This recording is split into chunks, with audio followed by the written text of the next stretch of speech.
In 1967, somewhere in Vietnam, an AK is raised, a breath is held, and a trigger is squeezed. It should be routine. Instead, the sound that comes back is wrong, harsher, like the rifle has bitten the hand that trusted it. For a second, nobody moves because nobody has a label ready for what they just heard. Not a jam, not a weak shot, something that makes men stare at the weapon as if it has turned into a stranger. The first reaction is always the same. You look for a simple reason that lets the world stay normal. A bad rifle, a bad round, a mistake made far away by someone you will never meet. But the comfort of that explanation lasts only as long as the silence does.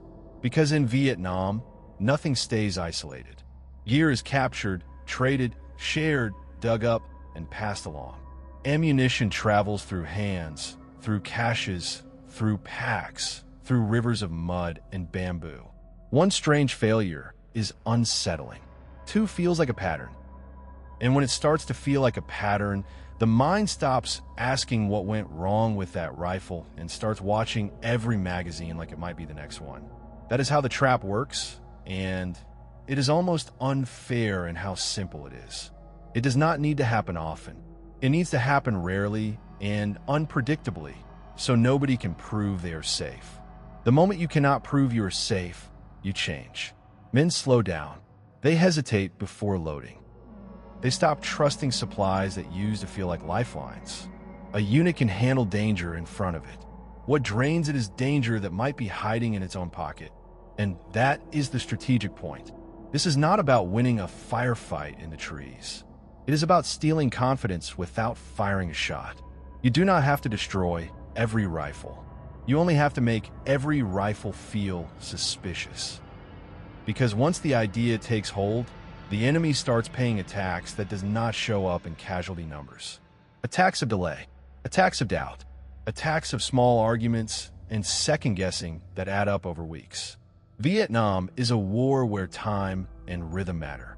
Anything that breaks rhythm breaks more than morale. It breaks movement. Psychologically, it hits deeper than fear of bullets. A firefight is terrifying, but it is clear.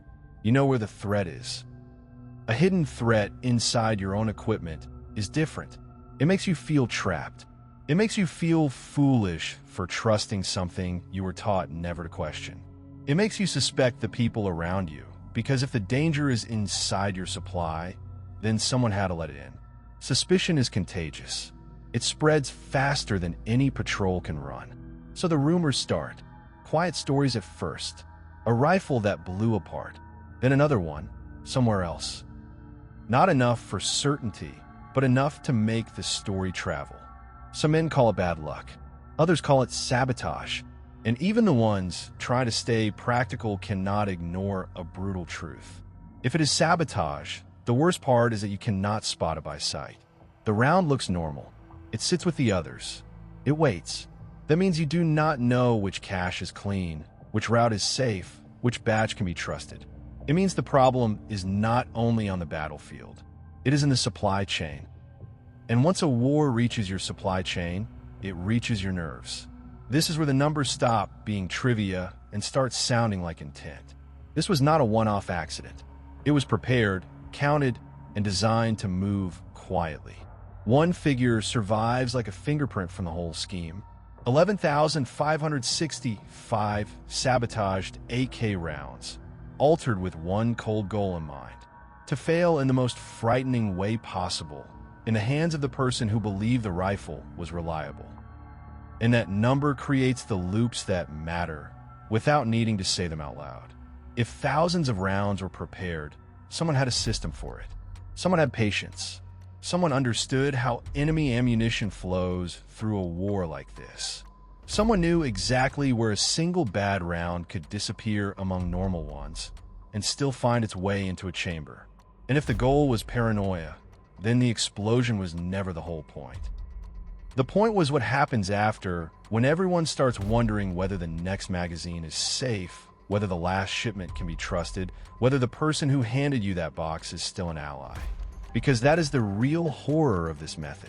It turns ordinary choices into dangerous ones. Do you keep using captured ammo because you need it, Or do you treat it like poison and risk running short? Do you check rounds one by one and lose time? Or do you load fast and accept the risk? Do you blame bad supply? Or do you blame a hidden enemy that might already be inside your network? Every option costs you something, and that is what a good trap does. It forces you to pay, no matter what you choose. In a few minutes, you'll see why Vietnam was the perfect place for a trick like this to spread, and how one sabotaged round could travel further than any bullet ever could. Not through distance, but through doubt. Vietnam was the perfect place for a trick like this because nothing stayed in one clean line. Supplies did not move like a neat train you could point on a map. They moved like water. A box of ammunition could be carried through jungle paths, buried for days, dug up again, split into smaller piles, and then shared across different groups. A rifle captured in one clash could appear somewhere else a week later.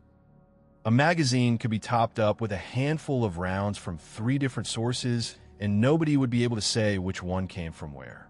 That matters because this trap depends on mixing. It needs a war where one poisoned round can disappear among normal ones and still end up in the chamber of a rifle. You can picture the setting in a very simple way.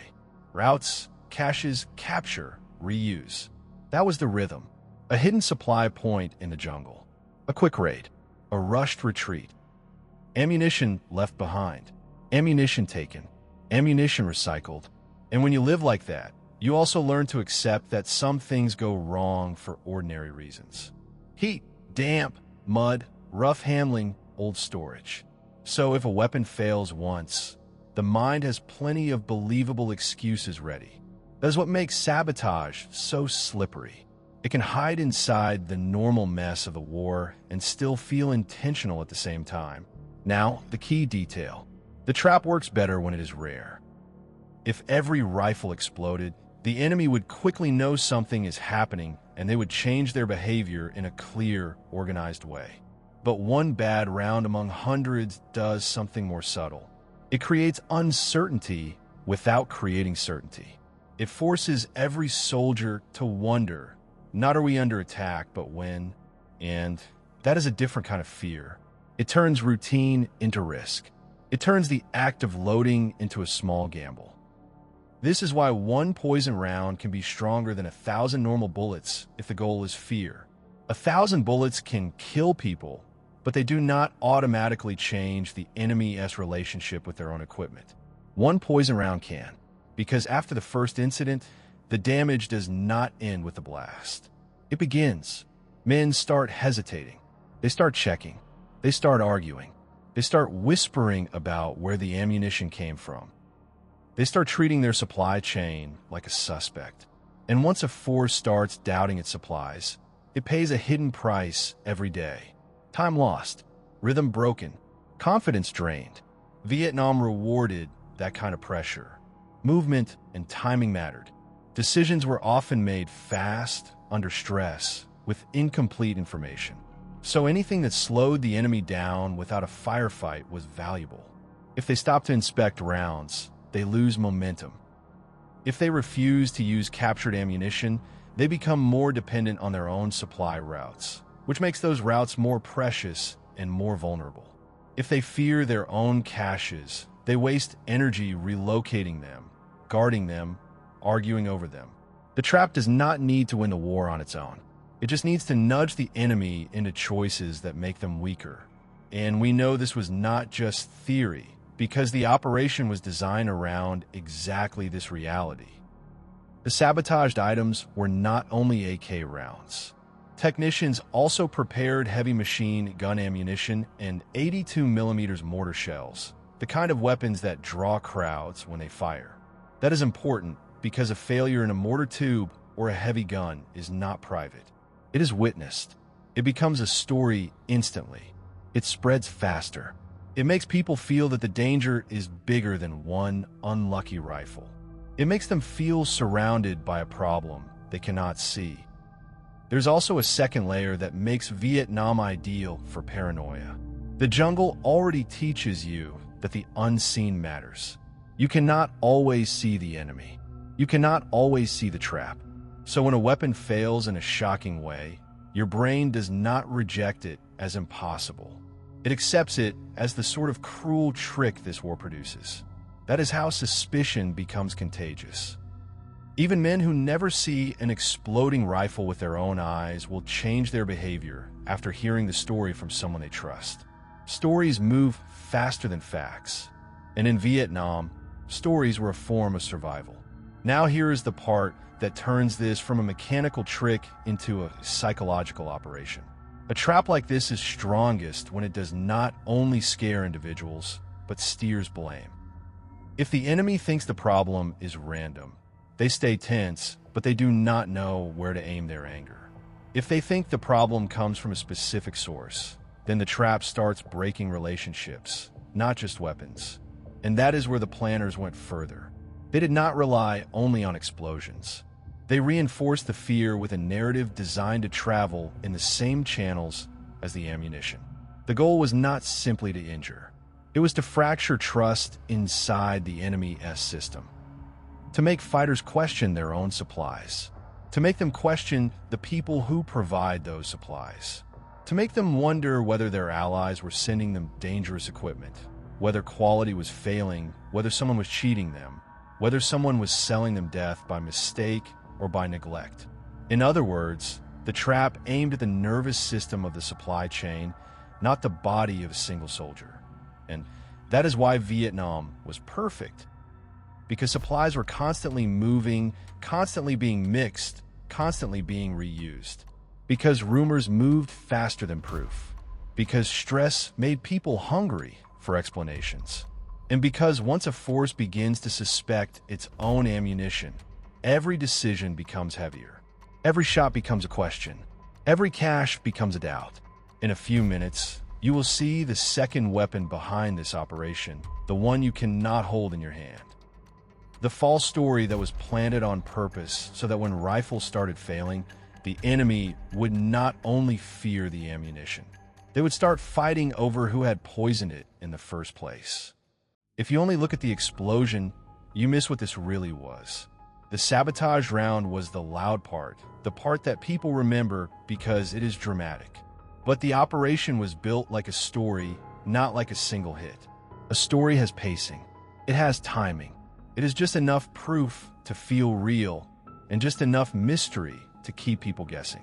And in Vietnam, guessing is dangerous, because guessing makes men change behavior even when they have no solid evidence. The planners understood something very human. Fear does not need a constant stream of disasters. Fear needs uncertainty. If a weapon fails too often, people stop being confused and start being sure. They can organize a response. They can isolate the problem. They can stop using a certain batch, stop using a certain route, stop trusting a certain source, and the panic becomes manageable. But if it happens rarely, spaced out, and with no clean pattern, it creates a different outcome. Nobody can say, this is the reason. Nobody can say, we have fixed it. So the mind stays open, and when the mind stays open, it fills the gap with suspicion. That is why one bad round mixed among normal ones is so powerful. It does not announce itself as a campaign. It feels like the world itself has become unreliable. That is also why this operation did not focus on only one weapon type. Accounts of the program mention not just Sabotaged 7, 62 by 39 rounds for AK rifles, but also heavy machine gun ammunition and mortar rounds, the sort of weapons whose failures are witnessed by many people at once. When a rifle fails, it can be dismissed as bad luck or a damaged weapon. But when a mortar misbehaves, everyone sees it. Everyone hears it. The story spreads faster, and it spreads with authority, because more than one pair of eyes can swear it happened. That is not just damage, it is theater. The planners were not chasing body count. They were chasing a ripple effect, where a single incident becomes a shared memory, and a shared memory becomes a shift in behavior. And this is where the psychological angle becomes sharp. Humans do not fear danger in a neat, logical way. We fear what feels unfair. We fear what makes us look foolish. We fear what we cannot predict. A sabotaged round attacks all three at once. It is unfair because it comes from inside what should protect you. It makes you feel foolish because you loaded it yourself. And it is unpredictable because it looks like every other round. Once that fear is introduced, it does not stay at the level of one soldier. It moves up the chain. Officers start asking where the ammunition came from. Logistics people start looking for reasons. Everyone starts searching for a culprit because a culprit is comforting. A culprit makes the world make sense again. That is why the second weapon in this operation was not metal. It was blame. Multiple sources describe how the program was paired with planted materials designed to steer suspicion toward an enemy supplier, often pointing toward Chinese-made ammunition. This is the part that turns a scary accident into a strategic trap. If fighters believe the problem is sabotage from the outside, they become cautious. But if they believe the problem is coming from their own supply, from the people meant to support them, then the damage becomes internal. Trust breaks. Arguments start. Someone feels betrayed. Someone feels cheated. Somebody starts whispering that they are being given unsafe ammunition, that allies are careless, that factories are cutting corners, that somebody is sending them death by mistake. It becomes a political problem inside a fighting force, not just a technical problem on the battlefield. This is also where the channel promise begins, and why we're starting with a story like this. Because this isn't just history, it's a pattern. From here, we'll keep pulling on the same thread, war by war, trap by trap, showing how the tactics change, but the logic stays the same. And as the channel grows, we'll be building full playlists organized by different wars, so you can follow the tricks in order without losing the thread. Now step back and look at the design like a strategist. The operation needed three things at once. It needed the physical incidents, rare but real. It needed a believable environment where those incidents could be explained away at first, and then slowly feel intentional. And it needed a narrative that guided interpretation toward the most damaging conclusion. Not, our rifles are old, but our supplies cannot be trusted. Not, this is bad luck, but somebody is letting this happen. It is a cruel kind of efficiency because it uses the enemy mind as part of the weapon. Once the rumor is in motion, the planners do not have to force it. People carry it for them because people are trying to protect themselves. And that leads to the obvious question that almost nobody asks the first time they hear this story. How do you place a lie inside a war and make it spread on its own? Not on a radio broadcast, not on a loudspeaker, but in a way that feels like it was discovered, like it was uncovered by accident, like it is the enemy learning the truth too late. Because that is the difference between propaganda and a trap. Propaganda is something you hear and you can reject. A trap is something you experience, and then you cannot unsee. No, we're going to get to the part where this stops being a clever idea and becomes a real risk taken by real people.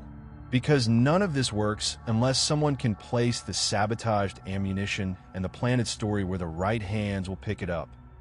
That means moving through the gray zones of the war, the places where supplies change hands, where caches are found, where a box of rounds can be discovered and treated like a gift. And once you see how that placement happened, you will understand why this operation did not need to hit often. It only needed to land once in the right place, and then let the war carry it the rest of the way.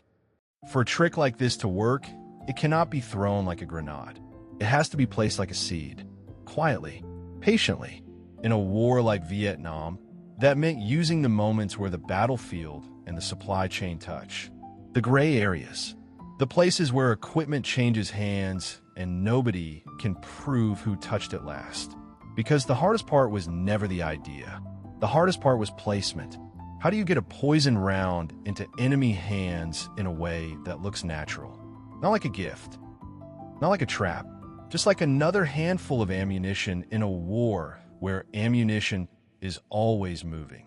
Vietnam offered plenty of openings. Caches were everywhere. Buried tins, wrapped bundles, hidden crates in tree roots, riverbanks, and makeshift shelters. Some were forgotten. Some were abandoned in haste. Some were found by accident. Some were discovered after raids. And in the middle of all that, a box of rounds could appear and vanish without leaving a clean paper trail. That is exactly the kind of environment a trap needs. Not a clean pipeline, but a messy river where a single object can drift. But the mess also created risk, because if you place too much, you create a pattern. If you place too little, the story dies. If you place it in the wrong place, it gets ignored. If you place it in the right place, but too obviously, it looks like bait. So the operation depended on restraint. It depended on not getting greedy. A trap like this works best when it feels like bad luck at first and only later starts to feel like something darker. That is why the idea of one round matters again here. One round is almost invisible. One round does not look like a campaign. One round does not make people immediately scream sabotage. It makes them whisper. It makes them doubt. And doubt spreads more safely than certainty, because doubt does not demand a single response. It invites 100 small ones. Now, picture the human side of that placement. Not the dramatic Hollywood version, the real version. Men moving through wet heat, tired, alert, carrying gear and trying not to leave obvious signs behind. The kind of work where success is silence, where the best outcome is that nobody ever knows you were there. In a war like this, the most valuable move is often the one that looks like nothing happened. The placement also had to respect how people actually behave. If a soldier finds a pristine crate sitting in the open, he becomes suspicious. If he finds ammunition in a spot where ammunition is often found, in a condition that feels believable for the jungle, he accepts it. People trust what fits the world they already know. So the trap had to fit. That means not clean and perfect. That means messy and plausible. And then there is the psychological layer again. Because even if you place the poisoned round perfectly, it still needs to be fired to create the shock. You cannot force that. You can only increase the chance. That is why mixing was essential. Mixing is what makes the trap feel random to the victim, even if it is deliberate to the planner. It turns the enemy into the one who triggers the outcome. They load it. They fire it. They blame themselves before they blame anyone else. That self-blame is part of the psychological damage. It makes the fear stick. There's also a second placement happening at the same time, and it is even quieter. The story. The planted idea about where the problem comes from. Because without that, the enemy might stay in the comfortable zone of bad luck and wear and tear. But when a suggestion exists, when there's a whisper that says this ammunition came from a certain source and something is wrong with it, then every incident becomes evidence for that whisper. The story turns the accidents into a narrative, and narratives spread faster than technical explanations. Strategically, this is where it becomes almost elegant. You cause a rare, shocking incident. Then you make sure there's a ready-made explanation waiting in the air, an explanation that hurts the enemy from the inside. And then you step back and let human nature do the rest. Leaders try to calm people down. Fighters keep whispering. Somebody blames storage. Somebody blames a supplier. Somebody blames a rival unit. Somebody blames the Americans. And the result is the same. Attention gets pulled away from fighting and pulled toward suspicion. But none of that works if you get caught planting it. Because if you're caught, the trick loses its mystery. The enemy can point to a cause. They can say it is them. They can organize against you. They can turn it into a clear story, and clear stories are easier to respond to. The success of this trap depends on the enemy never getting a clean look at the hand that placed it.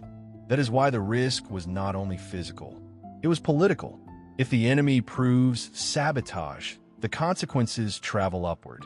It becomes a headline, a scandal, a decision point. That alone can change how a war is fought. So the operation had to live in the shadows, in small actions that could never be proven with certainty. And here is where the tension tightens. Because once you start placing something like this, you cannot control who it hurts. A sabotaged round does not ask for permission before it explodes. It does not check uniforms. It does not care about plans. It just waits for a trigger pull. That means the trap can bounce in directions you never intended. It can end up in the hands of someone you did not target. It can create fear in the wrong place. It can produce stories you did not write. That is exactly the problem you're going to see. Because the operation did not only aim to break enemy trust, it also created a new fear on the other side. A fear that any captured ammunition, any trophy rifle, any useful supply taken from the enemy might now be a gift with teeth. And once that fear exists, it changes behavior everywhere, not just in enemy camps. The first time a rifle fails like that, it can be framed as an accident. The second time, it becomes a rumor. The third time, it becomes a problem people start organizing their lives around. That is the real power of this trap. It does not need to hit often. It needs to hit just enough to keep the question alive, because an unanswered question is a kind of pressure that never switches off. Once the idea spreads, it starts changing the invisible things that win and lose wars. Not just who shoots better, but who trusts faster. You begin to see small shifts. Fighters start separating ammunition by source, even when they cannot prove what the source is. They start hesitating with captured rounds, even if captured rounds used to be a lifeline. They start arguing about whether a cache is clean, whether a shipment is safe, whether someone up the chain is careless or corrupt or simply lying. And that is exactly the strategic point. The goal is not only to hurt a man. The goal is to make a unit doubt itself, to make the supply chain feel like a suspect, and to turn ordinary logistics into a constant background anxiety. This is where the planted story matters, because fear always looks for a direction. If you leave fear alone, it spreads in every direction and becomes noise. If you give fear a target, it becomes a weapon. Accounts of this operation describe how the sabotage was paired with planted materials meant to steer blame toward an enemy supplier, often pushing suspicion toward Chinese-supplied ammunition. That detail is not decoration. It is the steering wheel, because once a force starts believing the danger comes from the people supplying it, the fear becomes political. It becomes personal. It turns allies into liabilities. And then the enemy begins doing something you never had to force them to do. They begin fighting over trust. Psychologically, it creates a very specific kind of paranoia. Not the loud kind, the cinematic kind. The quiet kind that sits behind every decision. The man loading his magazine does not just think about the enemy in the trees. He thinks about the person who packed the box. The officer does not just think about the next ambush. He thinks about whether his supplies are clean. And once those thoughts exist, even normal problems start feeding them. A misfire, which could happen for many reasons, suddenly feels like evidence. A jam becomes suspicious. A cracked part becomes proof in someone else's mind. Even if 99 failures are ordinary, the one unusual failure rewrites how all the others feel. That is how the trap keeps paying out over time. You can also see how it forces bad choices. If a group decides to keep using captured ammunition, they accept a new kind of risk that feels impossible to measure. If they decide to stop using captured ammunition, they accept a different risk, running low, becoming dependent, losing flexibility. Either way, the trap has already succeeded because it is forcing them to pay. The war is already hard. Now their own supplies add a second layer of stress. And the effect did not stay on one side. That is one of the most unsettling parts. Once the story of sabotaged rounds exists, it does not politely remain an enemy problem. It changes behavior everywhere. U.S. and Allied forces also started treating captured weapons and ammunition with a new suspicion because the fear cuts both ways. Some accounts describe warnings being given about using captured enemy ammunition precisely because of the possibility of booby-trapped rounds. The logic is simple. A useful trophy can become a hazard. A convenient supply can become a gamble. So now the trap has created an echo. It has made both sides look at the same object and feel the same doubt. This is what makes the operation so strategically sharp. It is a small action with a wide psychological footprint. It does not need constant reinforcement. It is self-sustaining because humans are the distribution network. Once men start talking, once the story becomes part of camp life, every new incident refreshes the fear, even if the operation is not actively doing anything that day. The jungle already makes you imagine threats. This gives those threats a shape. And here's the part that feels almost like a moral trap for the planners themselves. Because the cleaner the psychological effect, the less control you have over where it goes. You cannot aim paranoia like a rifle. You can only introduce it and hope it travels in the direction you want. Sometimes it will. Sometimes it will spread sideways into places you never intended. It can trigger overreactions, punish the wrong people, and create a kind of suspicion that lasts even after the physical danger is gone. Once trust breaks, it does not snap back quickly. That is why the operation had a built-in limit. If it becomes too obvious, it stops being uncertainty and starts being certainty. And certainty is the enemy of this tactic, because certainty creates a clear response. Once the enemy is sure sabotage is happening, they can isolate batches, tighten control, centralize checks, and the whole trick becomes harder to pull off. So the operation had to stay in that narrow band where it's scary but not provable, where it feels real but still slippery, where it produces just enough incidents to be believed but not enough to be easily traced. And that leads to the next pressure point, because sooner or later, something always leaks in a war like this. A document surfaces. A rumor crosses the wrong line. Someone talks. And when the secret starts to crack, the question stops being whether the trap worked. The question becomes how long it can survive once people start looking for it on purpose. In a war like Vietnam, secrets do not stay perfectly sealed. Too many people move through too many hands. Too many stories get told over too many campfires. And sooner or later, even the cleverest trick starts to leave fingerprints. By 1969, details of the sabotaged ammunition program began to surface in U.S. news reporting, and once that happened, the operation could not live in the same quiet way anymore. The planners understood the problem instantly. The power of this tactic came from uncertainty. The moment the enemy becomes certain, the spell weakens. If the enemy can say, "This is sabotage, and here's how it works," then fear stops being a fog and becomes a checklist. And checklists can be fought. That is why the program shifted names and tempo. Sources describe how Project Eldest Son was renamed, first to Italian Green and later to Pole Bean, and the placement of remaining sabotage rounds was accelerated to use as much as possible before the authority for the program ran out. On paper, that sounds like administration. In reality, it changes the psychology of the whole effort. Earlier, the trap could afford patience. It could rely on time, on rarity, on confusion. After the leak, time became the enemy. The operation had to get what it could out of the remaining stock before the window closed. But a rushed phase comes with a cost. The more you push, the more visible the pattern becomes. And when patterns become visible, the other side starts joining dots.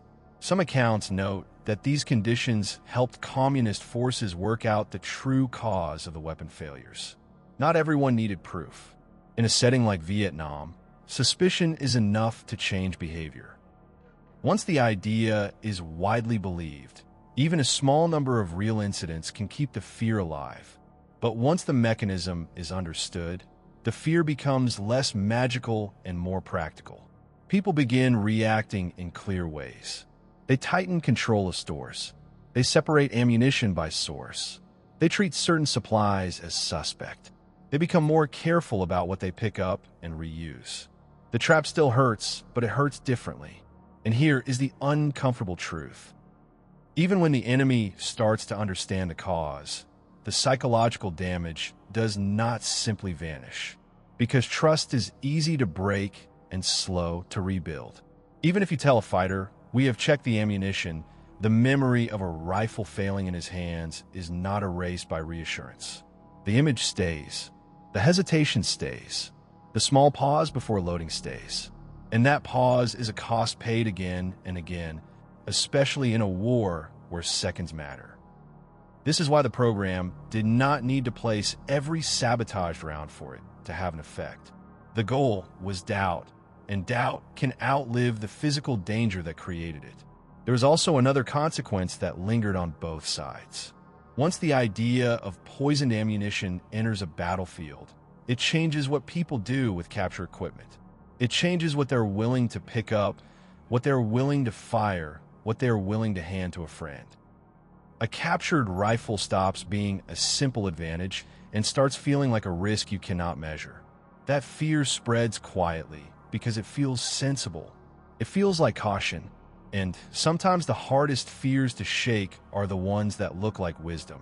So when people ask, did this work? The honest answer is that it worked in the way it was designed to work.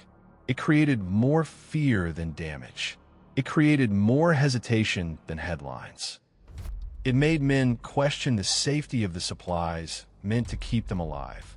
And even after the details began to leak, the very fact that it was real, that someone truly had done it, made the paranoia feel justified. That is a brutal advantage.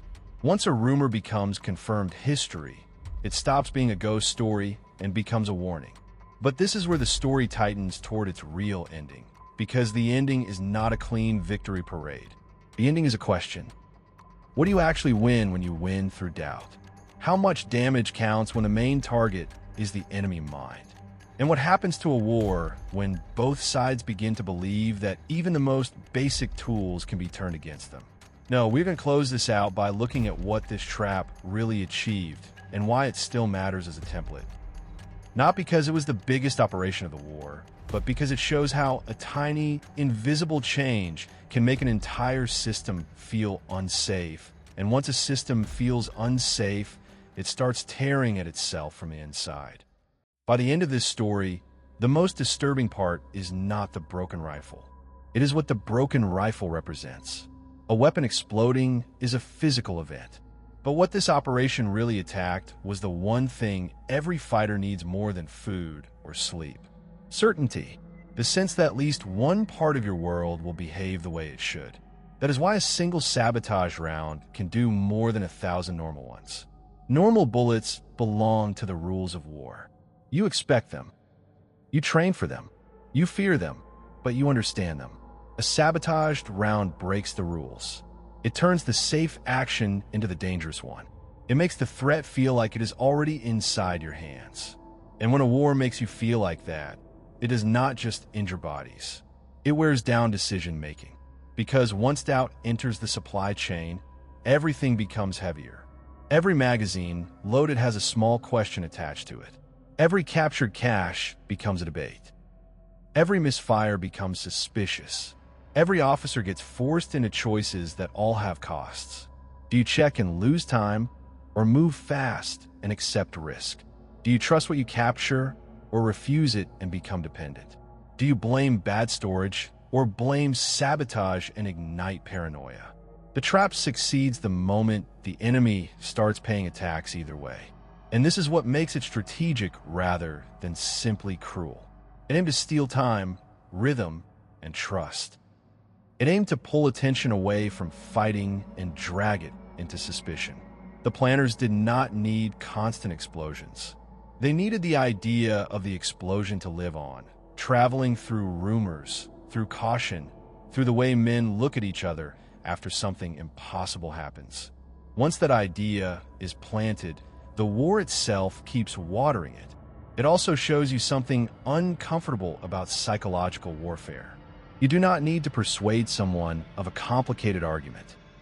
You only need to make them unsure about something simple, about whether the next round is safe, about whether the last shipment can be trusted, about whether the people behind them are protecting them or quietly failing them. That kind of uncertainty does not require speeches. It requires a single moment that feels real. And this was real. So if you take one lesson from this, it is not about Vietnam specifically. It is about the pattern. When you cannot overpower an enemy head-on, you look for ways to make them weaken themselves. You aim for habits. You aim for trust. You aim for the basic routines that keep an army functioning. Break those, and you can make a force feel exhausted, even when it still has strength. And that is why this story belongs on a channel like this, especially at the start. We're not here to admire tactics. We're here to see what they do to human beings, to trace the dirty logic behind them, to understand why a trick that looks small on paper can feel enormous inside the mind of the person living through it. From here, we will keep pulling that thread, war by war, trap by trap, showing how the details change, but the psychological pressure stays familiar. And as we build this out, we will be organizing everything in a playlist by different wars, so you can follow the tactics in order without losing the thread. Because once you notice this pattern, you start seeing it everywhere. Not only in jungles, but in ruins. Not only in supply chains, but in silence. And if this sabotaged ammunition story surprised you, the next one goes even darker. In Stalingrad, the fight was not just bullets and rubble. It was psychological warfare inside factories and broken buildings, where silence itself was used like a weapon. Patrols that did not speak, did not fire, sometimes did not even retrieve bodies, all to make the enemy feel trapped inside a city that had stopped behaving like a normal battlefield. Dirty secrets of Stalingrad. Psychological warfare to break the enemy. That is where we go next.